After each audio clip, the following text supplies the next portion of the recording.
వీటెన్ news కి స్వాగతం. దమ్మపేట మండలం గండుగులపల్లి సోలార్ ప్రైవేట్ పైలట్ ప్రాజెక్టుగా తెలంగాణ ప్రభుత్వం రాష్ట్ర వ్యవసాయ శాఖ మంత్రులు తుమ్మల నాగేశ్వరరావు సహకారంతో ఎంపీ కావడం జరిగిందన్నారు.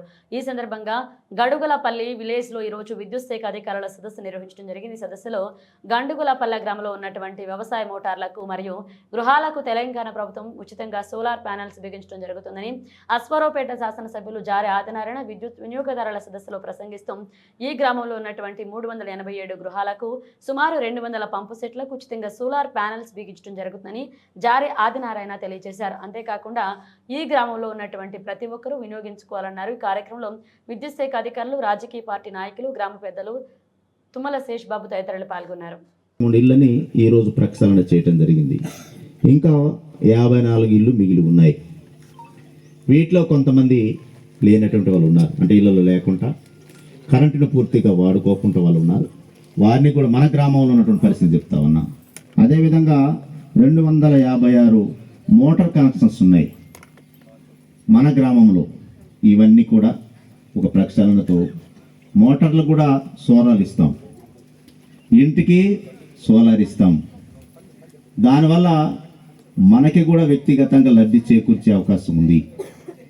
మనం ఇంటిలో వాడినటువంటి కరెంటుకు సంబంధించింది మనం వాడినంత వాడి ఇంకా ఎక్కువైతే మిగిలినటువంటి కరెంటుకి మళ్ళీ గవర్నమెంట్కి మనం అమ్ముతాం, మనం ఇస్తాం. ఆ డబ్బులు మళ్ళీ మీకే వస్తాయి. రైతులకి ఇచ్చేటటువంటి ఏదైతే 7.85 మోటార్కి ఇచ్చేటటువంటి కేబుల్ ఎంత అవుతుందో అది కూడా మనం వాడినంత వాడతాం, మిగతాది మళ్ళీ మన గవర్నమెంట్కి మనం అమ్ముతాం. అందులో సుమారు ఇప్పుడు చెప్తా ఉన్నారు ఎస్సీ గారు, సుమారు సంవత్సరానికి 5 నుండి 8 వేల రూపాయలు ప్రతి రైతుకి ఆదాయం వస్తుంది అని చెప్తా ఉన్నారు.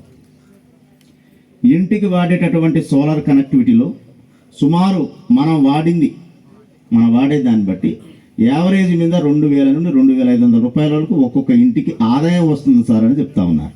అంటే ఇప్పుడున్న పరిస్థితిలో. కాబట్టి ఇది ఒక మంచి బృహత్తర కార్యక్రమానికి నాంది పలికాం.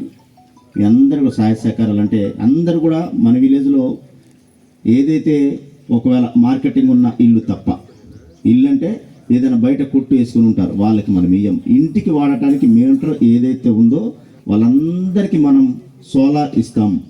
సోలార్ ఒకవేళ మన ఇంటి పైకప్పు కనుక మనం స్లాబ్ వేసి ఉంటే ఆ స్లాబ్ పైన మనం ప్లేట్కి ఇస్తాం. ఒక లేని పక్షంలో ఉన్నప్పుడు ఆ ఇంటిలో ఏదో ఒక స్థలాన్ని మనం సేకరణ చేసి ఆ ఇంటిలో సోలార్ ప్లేట్ ఇస్తాం. ఇది సోలార్ ల్యాంప్ సిస్టమ్.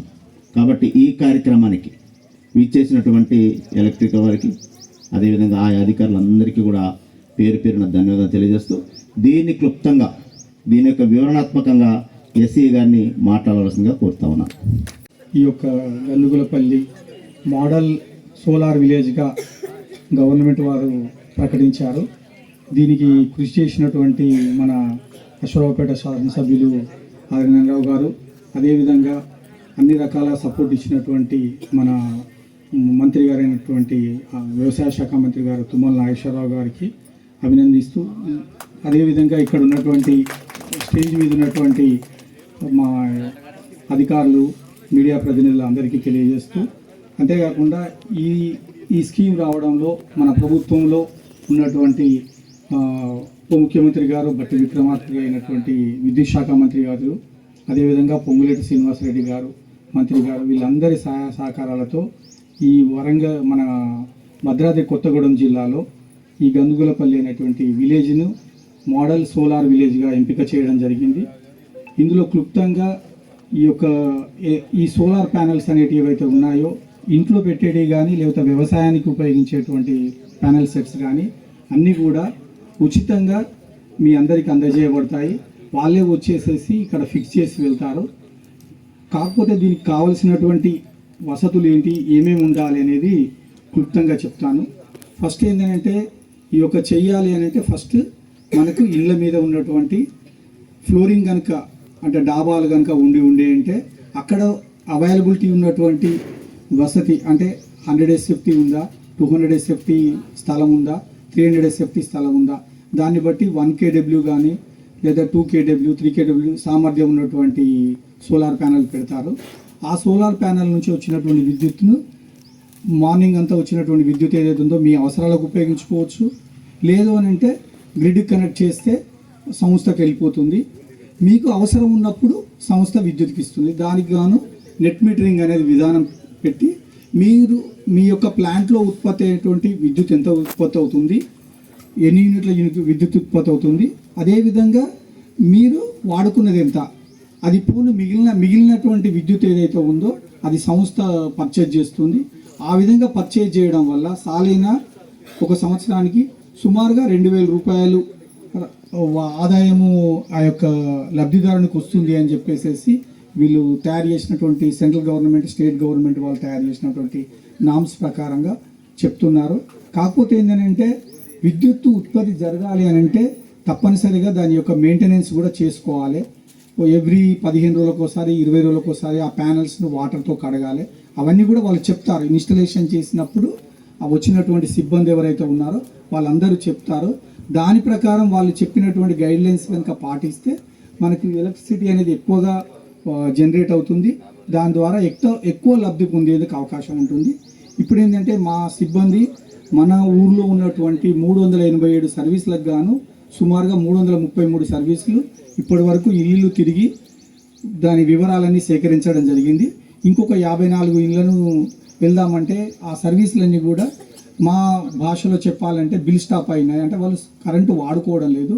వాళ్ళు రేపటి నుండి ఆ ఇళ్లకు కూడా మా సిబ్బంది వస్తారు. వచ్చినప్పుడు వాళ్ళు ఎందుకు వాడుకోవడం లేదు, ఆ కారణాలు, లేదంటే అక్కడ వాళ్ళు నివసించడం లేదా ఇంకే కారణం వల్ల వాళ్ళు వాడుకోవడం లేదనేది క్లారిటీగా తెలుసుకొని వాళ్ళని కూడా ఈ స్కీమ్లో లబ్ధిదారులు అయ్యేటట్టుగా చేస్తారు. ఈ విధంగా డొమెస్టిక్ సంబంధించిన గృహ వినియోగదారులు ఎవరైతే ఉన్నారో వాళ్ళందరూ వస్తారు. మీ అందరికి కూడా గృహ జ్యోతి పథకం కూడా దీనిలో చేయవుతుంది. అంటే ఎవరైతే ఇంతకుముందు 200 యూనిట్లు ఉన్న వాళ్ళు మాత్రమే ఇందులో ఉంటారు.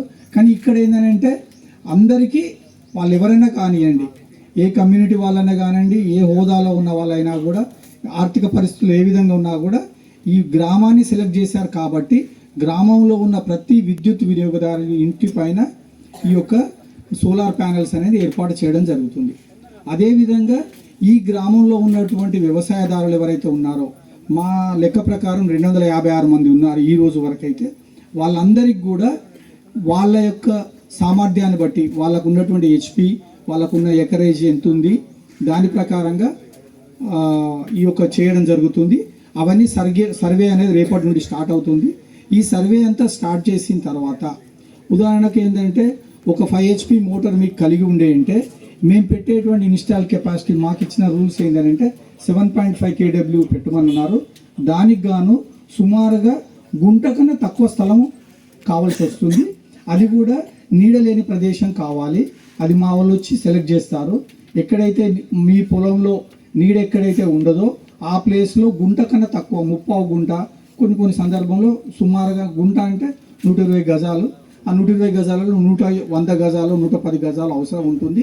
అక్కడ ఈ సోలార్ ప్యానెల్ పెట్టిన తర్వాత ఆ ప్లేస్లో ఏ రకమైన పంట పండించద్దు. ఎందుకంటే అది పండడానికి అనువుగా ఉండదు. సోలార్ ప్యానెల్ పెట్టిన తర్వాత ఈ సోలార్ ప్యానెల్ పెట్టిన తర్వాత మీరు ఉపయోగించుకున్నటువంటి విద్యుత్ పోను మీ అవసరం లేనప్పుడు ఆ విద్యుత్తును సంస్థ కొంటుంది. దానివల్ల వచ్చేటువంటి డబ్బులు సంవత్సరానికి సాలీన సుమారుగా 5,000 రూపాయలు వస్తాయని చెప్పేసి ఇప్పుడున్నటువంటి టారిఫ్ కండిషన్స్ ప్రకారంగా మేము కొనేటువంటి రేట్ ప్రకారంగా ఉంటుంది. ఆ డబ్బులు ఏంటంటే సంస్థ మీకు తిరిగి ఇచ్చేస్తుంది అన్నట్టు. ఈ విధంగా ఈ స్కీమ్ను తయారు చేయడం జరిగింది. దానికి సంబంధించి సర్వే కంప్లీట్ అయిపోయిన తర్వాత ఈ యొక్క డిపిఆర్ తయారు చేసేసి ప్రాజెక్ట్ రిపోర్ట్ తయారు చేసి మేము రెడ్కో వాళ్ళకి ఇవ్వడం జరుగుతుంది. వాళ్ళు ఈ ప్రాజెక్ట్ను ఇంప్లిమెంటేషన్ చేస్తారు. దీనికి గాను ఇప్పుడు ఏంటంటే ప్రత్యేకంగా కావాల్సింది చాలామంది రైతులకు వాళ్ళ పేర్ల మీద కనుక లేకపోయి ఉంటే, ఎందుకంటే ఇంతవరకు మేము నేమ్ చేంజ్ అనేది చేయలేదు.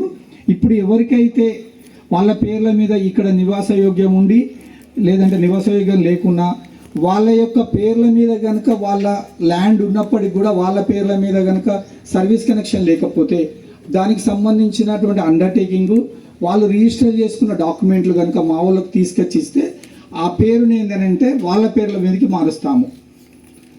ఫర్ ఎగ్జాంపుల్ ఏంటంటే నా పేరు ఉంది మహేందర్, కానీ నేనేం చేశాను, ఒకరి దగ్గర కొన్నా.